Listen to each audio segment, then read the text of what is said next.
Assalamualaikum warahmatullahi wabarakatuh.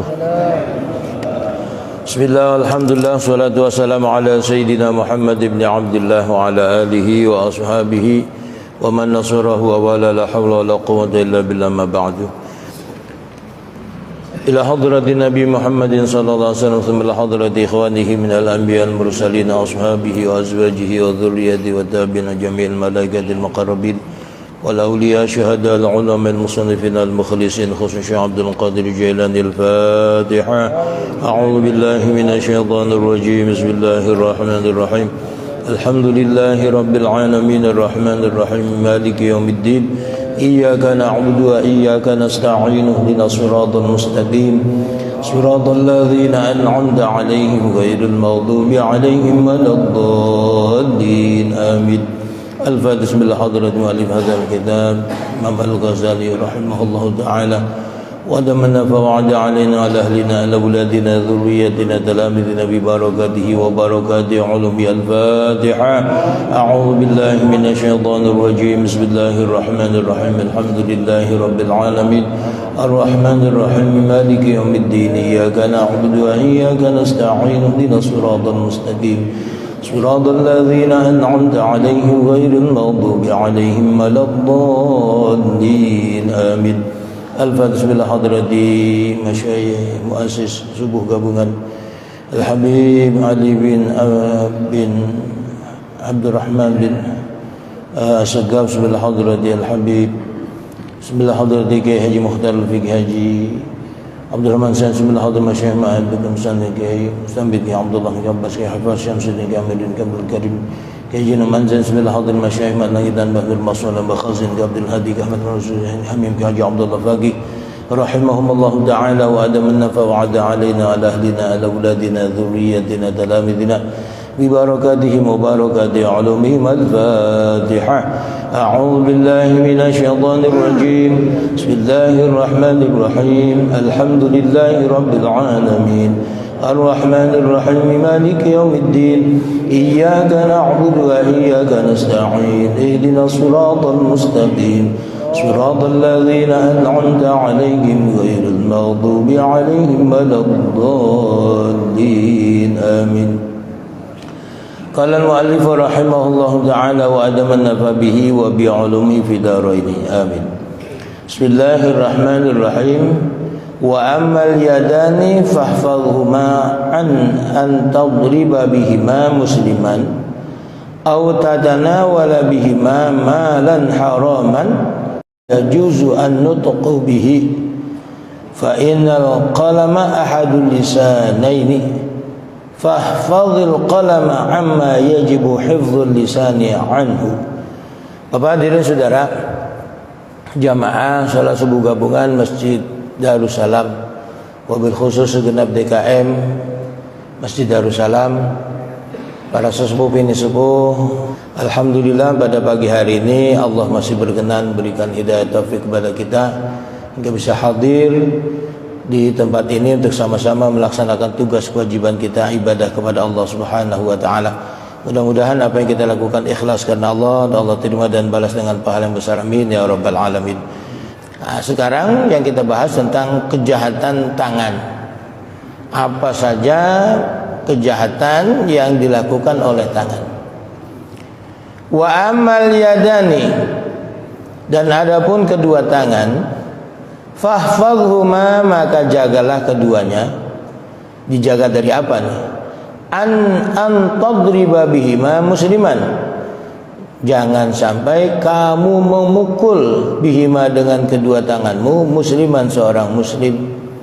Nah, itu kejahatan lakukan tangan ini, jangan sampai memukul saudara kita sesama muslim. Nah, itu bagaimana itu kalau kok ada hukum pancung, hukum potong tangan, hukum cambuk? Kan kita nggak boleh memukul sama muslim. Nah, kalau itu lain persoalan. Itu karena ada pelanggaran jinayat. Nah, itu harus pelakunya harus dieksekusi. Tujuannya apa? Untuk memberikan efek jera. Kalau ada orang membunuh dengan sengaja, maka pelakunya setelah diputus oleh pengadilan, divonis mati, nah, kemudian eksekusi dilakukan, itu nggak apa-apa. Nah, kenapa? Ini karena dia melakukan tindakan kriminal, kejahatan.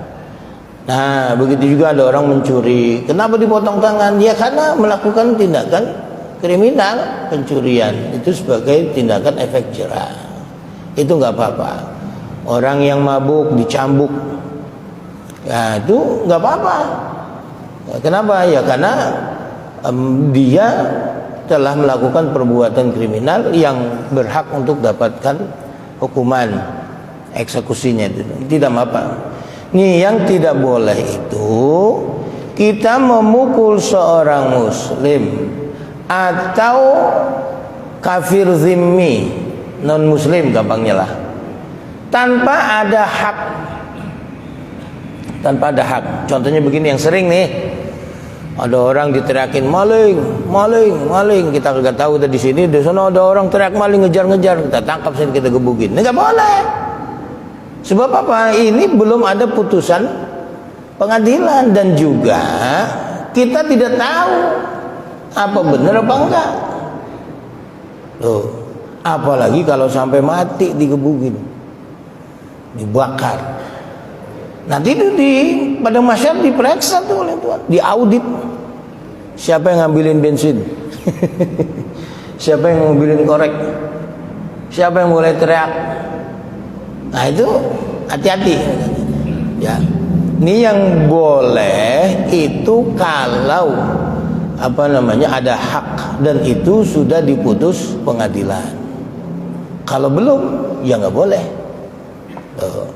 Terus bagaimana dong kalau guru nyentil muridnya, nabok muridnya, orang tua kita suka-suka nabok anak kita ya, suami nampar bininya, nggak boleh tuh. Nah, itu ada istilah kekerasan dalam rumah tangga. Kalau saya kurang cocok kekasaran dalam rumah tangga, sebab dalam rumah tangga harus ada yang keras. Kalau nggak keras nggak jadi anak. Lembek. Nah ini yang tidak boleh dipukul itu area wajah atau kepala. Nah jadi olahraga tinju itu haram. Olahraga MMA ya, yang ada di TV itu, atau Thai boxing, itu kan dihajar kepala. Itu tidak boleh, meskipun itu namanya olahraga, tapi karena yang dihantam itu bagian yang berbahaya, mematikan. Itu sampai almarhum Muhammad Ali, petinju, itu kan kena Parkinson. Nah, itu bahasa kerennya buyuten. Nah, yang udah gemeteran sendiri. Kenapa ya? Karena saraf-saraf otaknya sudah terganggu gara-gara dulu sering kena pukulan. Nah, suami mukulin bininya nggak boleh, tampar mukanya nggak boleh. Guru mukul muridnya sampai di kepala nggak boleh. Yang diperbolehkan itu mukul-mukul yang ditakdib, pukulan yang memberikan pendidikan dalam rangka mendidik. Umpama digentak udah takut ya sudah, nggak usah. Umpama dicubit aja udah cukup ya sudah, nggak perlu sampai ditempeleng. Nah, ini yang perlu kita perhatikan, jangan sampai tangan kita ini memukul saudara kita sama muslim tanpa ada yang diperkenankan syariat, atau kita membunuhnya, membunuh secara langsung. Membunuh secara langsung maksudnya kita ambil senapan tembak atau ambil golok dibacok, itu langsung. Ada juga membunuh secara tidak langsung. Maksudnya apa? Ya seperti yang kopi kopi Mirna ya. Dia pesan kopi tapi dikasih racun. Nah itu, atau peracik kopinya yang ngasih racun atau siapa, itu secara tidak langsung. Atau dia ini berbuat jahat, kendaraannya remnya diblongin. Nah, itu tidak langsung. Nah, sehingga dia jalan ngebut, mobil tidak terkendalikan, nabrak sampai meninggal. Itu yang tidak langsung. Atau dia gali sumur di tengah jalan supaya orang lewat nyemplung ke situ bisa mati. Nah, itu berarti melakukan kejahatan yang dilakukan tangan, pembunuhan dilakukan tapi secara tidak langsung. Bapak dan saudara yang dirahmati Allah Subhanahu wa taala. Ini kejahatan seperti ini Allah Subhanahu wa taala tidak pandang bulu siapapun yang melakukan itu, nanti di hari kiamat diaudit oleh Allah Subhanahu wa taala. Sampai-sampai Nabi katakan, seandainya penghuni langit, penghuni bumi, mereka sepakat untuk menyakiti, menumpahkan darah seorang muslim. Jadi semua penduduk bumi ini sepakat memusuhi satu orang sampai dibunuh. Bukan hanya manusia, malaikat di atas ikut campur. Itu Allah Subhanahu wa taala enggak sungkan-sungkan, akan diaudit semuanya itu. Wah, semuanya akan dijebloskan ke dalam nerakanya Allah Subhanahu wa taala. Kenapa? Karena telah melakukan perbuatan kejahatan tanpa ada bukti-bukti yang kuat. Ini makanya kita berhati-hati terhadap tangan kita ini, sebab ini bukan punya kita. Ini titipan dari Allah Subhanahu wa taala. Kita harus jaga penggunaannya, jangan sampai melakukan tindakan kejahatan. Au tatanawala bihima malan haraman. Au tatanawala, atau kamu memperoleh bihima dengan kedua tangan malan haraman, harta haram. Bagaimana tuh? Ya nyopet. Itu berarti dompet di kantong orang, di tas orang bisa pindah ke tangan dia. Itu namanya menggunakan tangan untuk memperoleh harta yang haram. Atau dia mengurangi timbangan atau takaran, menunggangi timbangan takaran, ya kurang sedikit banget. Iya, tapi kan orang yang menerimanya merasa dirugikan. Atau merubah-rubah angkanya dirubah-rubah, tadi hari sekian di markup ya. Nah ini juga tindakan-tindakan yang melakukan tindakan mengambil harta haram dengan tangan. Au tu'ziya bihima ahadan minal khalqi, atau kamu menyakiti bihima dengan kedua tangan ahadan, seseorang minal khalqi, dari makhluk Allah. Dengan tangan kita menyakiti seseorang, atau kita mendorongnya, ya, atau kita mengusirnya. Udah duduk di sini diangkat, sana lo pergi. Nah itu berarti kita menyakiti hati sesama muslim dengan tangan kita. Au takhuna bihima fi amanatin aw wadi'atin. Au takhuna bihima, atau kamu berkhianat bihima dengan kedua tanganmu fi amanatin, dalam amanah, aw wadi'atin, atau wadi'ah, titipan. Apa bedanya amanah dengan titipan? Kalau amanah itu adalah sesuatu yang dijaga oleh orang yang punya amanah. Jadi kita ini punya sesuatu yang harus kita jaga. Apa? Jiwa dan raga kita harus kita jaga. Kenapa? Ini bukan punya kita, punya Allah Subhanahu wa ta'ala. Kita ini punya Allah, bukan punya kita. Maka seluruh yang ada di tubuh kita harus kita jaga.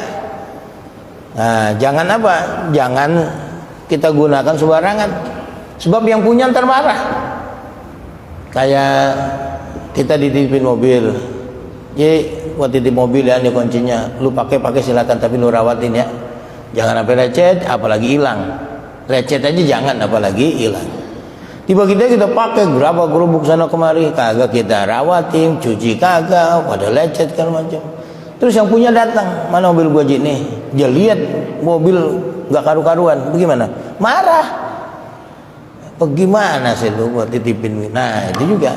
Dan yang apa saja yang Allah titipkan kepada kita, fisik kita, nih, tubuh kita, jiwa, raga kita. Siapa lagi? Istri, anak.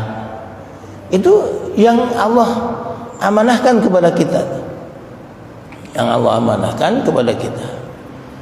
Dan titipan, apa itu titipan? Yaitu apa yang ada pada dirimu, harta dan lain sebagainya. Jadi harta kita itu adalah titipan dari Allah Subhanahu wa ta'ala, bukan mutlak punya kita.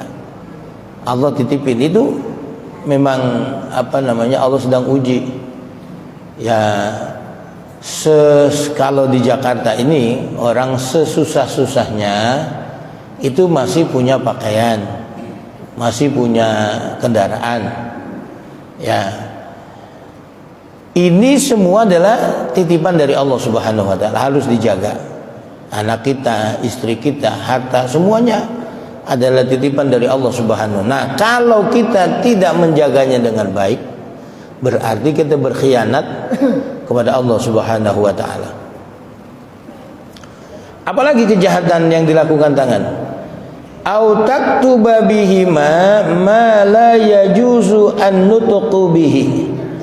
Au taktuba bihima, atau kamu menulis bihima dengan kedua tangan itu. Menulis apa? ma la yajuzu an nutqu bihi, sesuatu yang tidak boleh diucapkan. Apa yang sesuatu tidak boleh diucapkan? Ya, omongan kotor, jorok, cabul. Nah, itu omongan cabul nggak boleh diomongin, ditulis juga nggak boleh. Fitnah orang, memfitnah, fitnah itu nggak boleh diomongin, apalagi ditulis. Begitu juga berita hoax, itu berarti fitnah ya. Kabar hoax itu fitnah. Ngomonginnya nggak boleh, menulisnya juga tidak boleh. Nah, makanya Bapak hadirin saudara, di medsos ini kita hati-hati. Saya bawel tuh di grup subuh gabungan, saya bawel. Kenapa? Yaitu tadi kita belum jelas kabar itu benar atau tidak. Paling tidak 50-50 itu, karena sifatnya kalam khobar. Ini kalau kita bicara masalah nahu, kalam khobar itu muhtail milun baina sidqi wal kidhbi. Kalimat berita itu mengandung kebenaran dan kebohongan. Nah, ini makanya kita hati-hati. Ya boleh aja kita baca, tapi untuk menyebarkannya lagi, ya ntar dulu benar atau tidak. Minimal kita tuh tabayun kepada seseorang yang kita anggap tahu permasalahan ini. Nah, ini yang kita harus harif dan bijak terhadap ini. Kenapa? Karena mengucapkan saja tidak boleh, begitu juga menuliskannya tidak boleh. Nanti kan kita diaudit tuh. Lu punya handphone? Iya Tuhan. Tangan lu buat mencet-mencet, nulis-nulis, ngeser-ngeser yang gak karu-karuan. Nah, ini yang kita hati-hati. Ya. Fa innal qalama ahadul lisanaini. Fa innal qalama, karena sesungguhnya pena, ya, ahadul lisanaini, salah satu dari dua lisan. Jadi lisan kita itu ada yang dalam bentuk verbal. Verbal itu ya yang bicara. Ada yang bentuk tulisan. Nah, kita kalau zaman dulu, zaman saya di pesantren, itu mewakili dari isi hati, mewakili dari pembicaraan, kita tulis di dalam surat. Ya, Ananda dalam keadaan baik, alhamdulillah. Diberitahukan bahwasanya uang sudah habis, tolong segera dikirim. Itu kalau kita omongin begitu, tapi karena ini diwakili oleh surat, itu tulisan. Ya kalau sekarang nggak pakai begitu, cukup pencet nomor, Pak duit habis, segera transfer. Kalau dulu kita ngirim surat nyampe rumah seminggu, dikirimin seminggu baru nyampe, berarti 2 minggu tuh nggak punya duit. Kalau sekarang bocah itu di pos atau di mana-mana nggak pakai hitungan harian, jam. Begitu telepon orang tua sudah tahu duitnya udah habis, segera ditransfer. Nggak perlu pakai ke bank, cukup dengan lewat handphone kirim, selesai, nyampe. Nah itu ini yang kita perhatikan, jangan sampai tangan kita gunakan untuk menulis sesuatu yang haram diucapkan. Nah, kenapa? Karena pena itu salah satu dari dua lisan. Fahfadhil qalama amma yajibu hifdzul lisani anhu. Fahfadh, maka jagalah al-qalama, pena, amma yajibu hifdzul lisani anhu, dari sesuatu yang wajib dijaga oleh lisan. Kita nggak boleh ngomong cabul, maka jangan nulis yang cabul. Kita nggak boleh ngomong memaki-maki orang, maka jangan nulis sesuatu yang memaki-maki orang. Ini karena memang kadang-kadang kita itu nggak sadar, terbawa emosi ketika kita sedang baca chat orang atau baca chat di grup. Kita terpancing emosi, kita tidak setuju dengan apa yang disampaikan. Nah, kita kadang-kadang terpancing emosi kita, jadi keluar hal-hal yang tidak. Ini maksud saya, kita harus sadar bahwasanya itu potensinya besar sekali kita terjerumus ke perbuatan jahat yang dilakukan oleh tangan. Ini jangan sampai kita melakukan tindakan kriminal yang dilakukan oleh tangan. Di antaranya jangan sampai menulis sesuatu yang tidak boleh diucapkan oleh lisan. Kenapa? Karena lisan dan pena itu keduanya adalah salah satu dari dua lisan. Bapak dan saudara, kalau dulu kita menulis dengan pena, tapi sekarang orang menulis tidak lagi dengan pena. Kok bisa? Iya, dengan keyboard di komputer, di laptop, atau dengan touch di handphone kita. Kalau dulu orang nulis pakai pena, sekarang nggak pakai pena. Ya cukup dengan keyboard itu tadi. Kita pencet terusnya keluar hurufnya. Nah sekarang lagi model canggih, orang malas ngetik. Jadi cukup ngomong aja, itu komputer langsung bisa merubah apa yang kita bicarakan, langsung keluar huruf itu. Nanti orang mau pidato segala macam, ya tinggal ngomong aja di handphone. Tapi produknya belum keluar nih. Itu sedang masih terus diperbaiki. Kita bicara itu terekam berubah jadi huruf semua, jadi kalimat apa yang kita ucapkan. Seperti saja kan sekarang kalau kita lihat kita nonton YouTube itu, kalau ada subtitlenya itu apa yang kita ucapkan diucapkan oleh YouTube itu keluar hurufnya itu, kalimat-kalimatnya itu sudah ada. Nah, nanti orang ngomong di handphone itu sudah berupa tulisan. Sekarang nggak perlu lagi kita ngetik capek-capek, tinggal ngomong udah keluar tulisan. Nah, ini canggihnya luar biasa. Kenapa dulu? Ya karena dulu zaman belum canggih, menulis itu harus dengan pena. Kalau sekarang sudah tidak lagi dengan pena, dengan keyboard komputer atau laptop atau di handphone kita. Dan nanti lagi canggih lagi, nggak pakai keyboard lagi, tinggal ngomong sudah ditranslate ke dalam bahasa tulisan. Wa ammar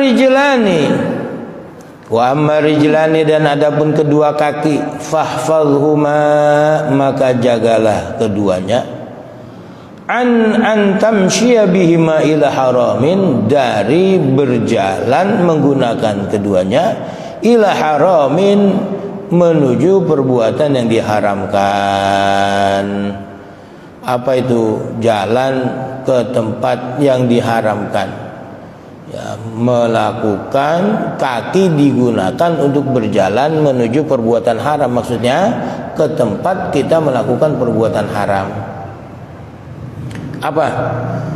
Kita mau kongko di pos, di pos hansip. Di situ kira-kira orang yang di situ baca yasin, baca Quran, zikiran, apa kongko ngobrol? Majelis zikir apa majelis ghaflah? Kalau majelis zikir, majelis yang mengajak kita ingat kepada Allah. Kalau majelis ghaflah, tempat di mana kita lupa kepada Allah Subhanahu wa taala. Nah, kalau di situ ada orang yang memang tukang ngegosip, kita datang ke situ berarti kita menuju ke tempat yang diharamkan. Ini jangan salah persangka dulu ya, jangan salah sangka. Tapi kalau tujuan kita ke situ untuk meminimalisir potensi kejahatan, nggak apa-apa. Contohnya orang tua kita, ini disegani. Beliau di situ orang namanya ya di pos iseng, main catur, ada main remi, iseng ya 2000-an. Ya namanya orang iseng kan. Beliau datang, tujuannya apa? Bukan buat main remi, tujuannya untuk meminimalisir jangan sampai ada perbuatan jahat yang berlebihan. Itu nggak apa-apa. Jadi tapi kalau kita bukan siapa-siapa ya jangan. Contohnya kayak almarhum al-mafurlah Kiai Haji Hamim Jazuli Gusmi. Itu dakwahnya beliau kemana? Dakwahnya ke diskotik. Datang ke diskotik. Orang yang datang ke diskotik itu bukan orang yang bahagia, orang yang dalam masalah besar, yang mereka ini butuh penuntun untuk diajak kepada Allah Subhanahu wa taala. Karena orang yang nggak bahagia, nggak ngerti apa-apa, Lah kalau saya ke sono, ya bukan tempatnya. Bisa-bisa saya nggak pulang-pulang. Karena ketagihan. Nah, kalau beliau itu memang makomnya seperti itu. Banyak kiai-kiai ulama yang terkaget-kaget dengan langkah dakwah beliau yang tidak biasa. Tapi ya karena memang seperti itu. Seperti juga yang lagi viral nih, Gus Miftah Habibur Rahman, atau ya itu yang dia dakwahnya di lokalisasi, dakwahnya di tempat diskotik seperti itu. Ya, minimal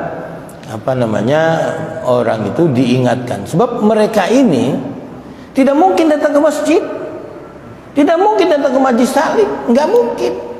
Tempatnya ya di kos, kemudian tempat begituan, hotel dan seterusnya. Nah, kalau tidak ada orang yang menyampaikan pesan dakwah di tempat-tempat seperti itu, kapan mereka ini akan mengenal Allah? Kapan diingatkan? Suruh sembahyang Jumat, ya kagak bakal datang ke dalam. Di depan nggak mungkin, di mana belakang? Tuh, ambil tolak pinggang, khotib lama amat. Nah, itu begitu. Nah, kapan mereka dapat pesan-pesan untuk dakwah dekat kepada Allah Subhanahu wa taala? Tidak akan pernah ada. Makanya perlu ada orang-orang yang dakwah ke sana. Nah, melangkahkan kaki menuju itu bagi orang-orang spesial ini nggak masalah. Nah, kalau kita, ntar dulu. Tuh. Kalau bisa nih, tempat-tempat beginian itu kita nggak tahu alamatnya, jangan sampai tahu. Sebab kalau kita udah tahu, pengen nyoba, ada apa sih di dalam? Udah ke dalam, kagak bisa keluar. Karena digembengin. Nah, tempat begitu Bapak Saudara, orangnya kagak ada yang jelek, cakep semua, sama yang di rumah jauh. Apalagi pakaiannya, Masya Allah, wangi, pakaiannya seksi dan mulus. Nah, ini yang kita perlu berhati-hati. Nah, jaga kaki jangan sampai melangkah untuk melakukan perbuatan yang haram. Apa tadi? Yaitu ke tempat-tempat gosip, tempat-tempat maksiat. Au tas'a bihima ila babi sultanin zalimin. Au tas'a bihima, atau kamu melangkahkan kaki dengan kedua kakimu ila babi sultanin zalimin, ke pintu rumah sultan yang penguasa yang zalim. Nah, Bapak dan Saudara, ini hati-hati ya dalam memahami ini. Kalau dulu ini zamannya Imam Ghazali, ini penguasa zalim itu raja-raja yang tidak ada orang yang kekuasaan yang membalansnya, yang menyeimbanginya, nggak ada kekuatan penyeimbang kekuasaan. Itu satu-satunya ya kata raja. Menurut raja begini, ya semua begitu. Dan ini yang sangat berperan penting itu orang pembisiknya raja. Coba kalau Fir'aun tuh Haman. Nah, kalau zaman sekarang, di zaman era demokrasi, kekuasaan itu tidak terpusat pada eksekutif. Ada legislatif, ada yudikatif, ada eksekutif. Kalau eksekutifnya sembrono, maka ada pihak yang mengingatkan. Kita kan ingat dulu ada impeachment, ada pemakzulan. Gus Dur pernah dipecat. Nah, begitu juga kalau pemerintah, penguasa sampai zalim, itu nggak main-main sekarang. Nah, ini jangan dikondisikan seperti dalam konteks keindonesiaan. Nah, sebab di sini kekuasaan itu tidak mutlak, ada penyeimbangnya. Yang di sini dimasukkan sultan yang zalim, itu yang tidak ada penyeimbang. Orang kalau diputus udah salah, nggak bisa itu ngajukan banding, nggak ada. Kalau sekarang kita dituduh bersalah, divonis pengadilan, kita bisa mengajukan peninjauan hukum PK, atau sebelum masuk itu kita bisa pra peradilan. Kalau dulu nggak ada, ini pokoknya udah kata raja nggak demen, udah eksekusi mati-mati. Nah, ini yang dimaksud penguasa yang zalim. Sekarang kan tidak ada. Orang dijebloskan ke penjara tanpa pengadilan, tidak ada.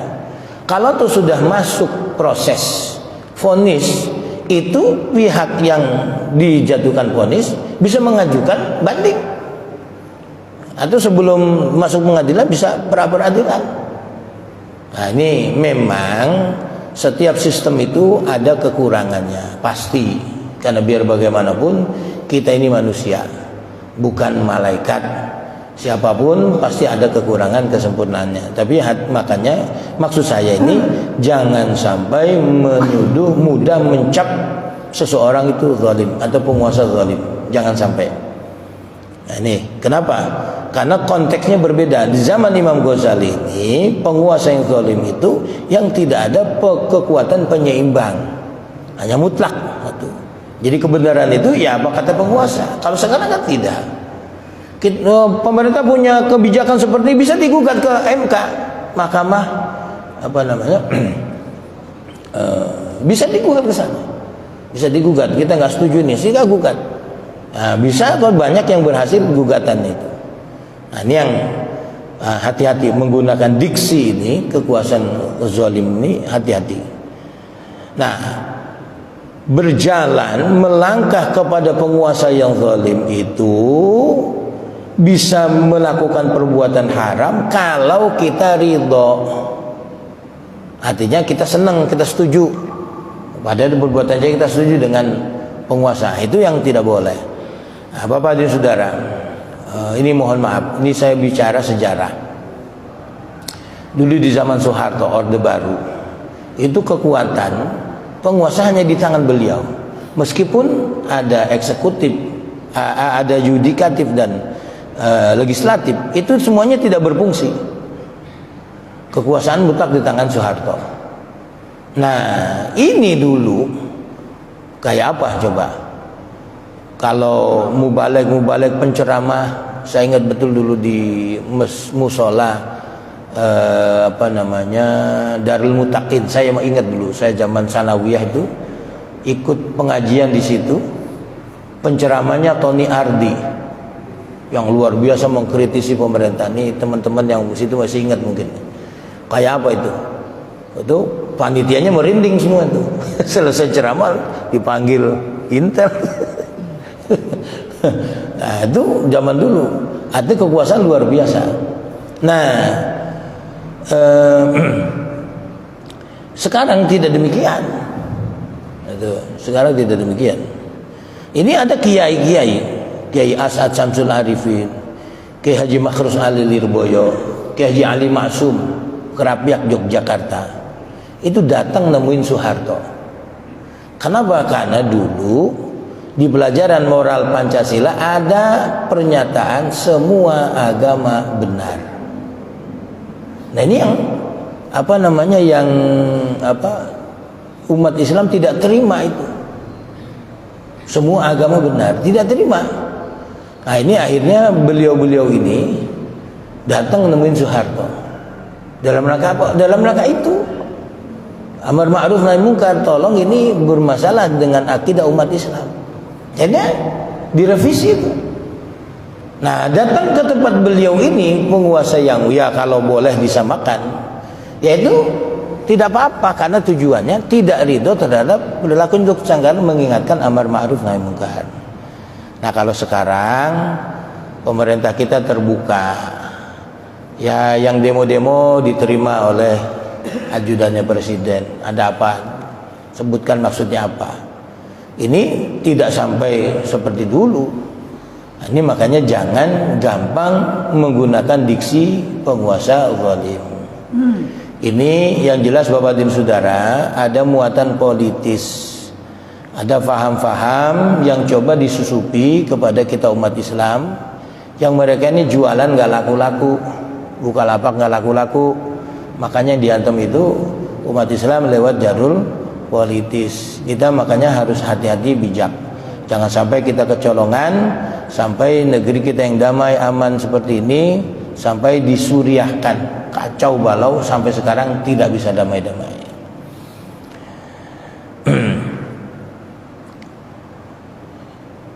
Fa innal masya ila salatin zalamati, karena sesungguhnya berjalan melangkahkan kaki kepada penguasa yang zalim, min ghairi daruratin wa irhakin, tanpa ada dalam keadaan darurat dan keterpaksaan, maksiyatun kabiratun, perbuatan maksiat yang besar. Kenapa kok disebut perbuatan maksiat? Fa innahu tawadu'un wa ikramun lahum ala zulmihim, karena kedatangan mereka berarti kita tunduk, tawadu, kita tunduk merendahkan diri, wa ikramun, dan memuliakanlah mereka, berarti kita tawadhu merendahkan diri dan kita memuliakan mereka, ala zulmihim, atas kezalimannya. Kita memuliakan orang karena kebaikannya nggak apa-apa, tapi kalau kita memuliakan orang karena kezalimannya, kita setuju, itu nggak boleh. Kayak contohnya preman, ya preman itu kan ya namanya preman, nggak ada batasan hukum, apa aja dia pakai. Nah, kita dalam rangka memuliakan dia karena kita setuju dengan kezalimannya, itu nggak boleh, haram.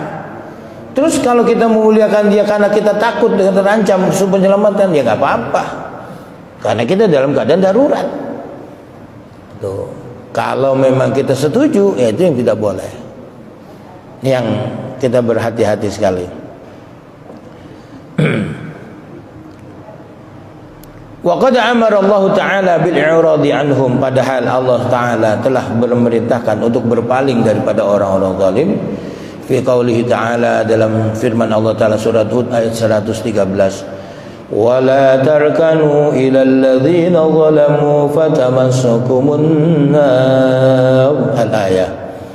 Wa la tarkanu, janganlah kamu condong ilal ladzina zalamu, kepada orang-orang yang zalim. Kenapa? Fatamassakumun nar, maka kamu akan tersentuh api neraka. Artinya kalau kita setuju terhadap perbuatan orang zalim, kemaksiatannya kita setuju, kita tidak menolak, ya karena gara-gara ini kan hak asasi manusia, LGBT udah urusan dia, kita ya nggak bisa, kita harus menolak itu, kita nggak boleh setuju, ya. Nah, setelah kita cegah, kita larang, dia mau berbuat itu lain hal, kewajiban kita sudah gugur. Nih, ya makanya jangan sekali-kali kita condong kepada perbuatan jahat, kezaliman. Kita harus tidak boleh setuju, harus menolak. Wa huwa taksiru lisawadihim, dan itu berarti memperbanyak kelompok mereka.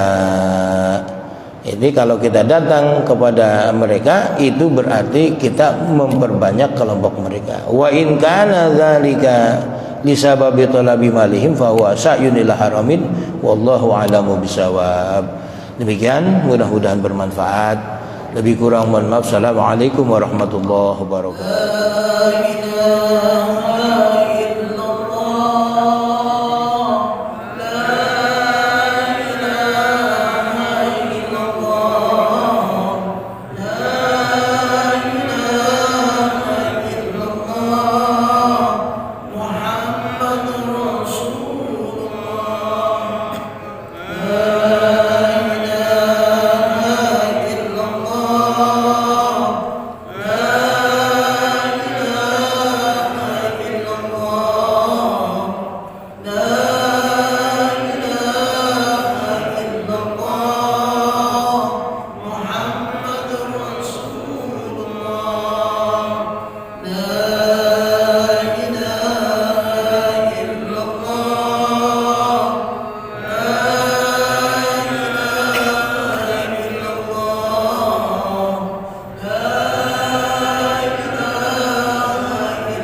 وجعلنا من تنجينا يا